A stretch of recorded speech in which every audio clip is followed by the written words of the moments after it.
ఓం శ్రీమాత్రే నమః.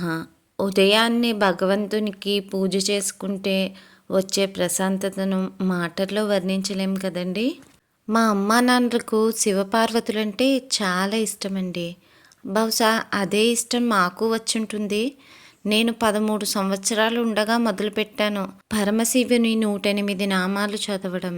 ఇప్పటికీ కూడా నేను ప్రతిరోజు పరమశివుని 108 నామాలు చదువుకుంటే మనసు ప్రశాంతంగా ఉంటుందండి. అరెరే!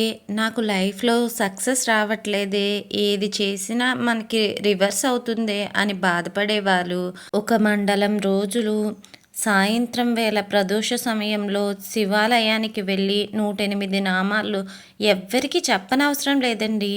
మన మనసులోనే ఆ శివుణ్ణి 108 నామాలు రాకపోతే ఓం నమ శివాయ అని తలుచుకోండి. ఇక విజయం మీదే. హర హర్ మహాదేవ్.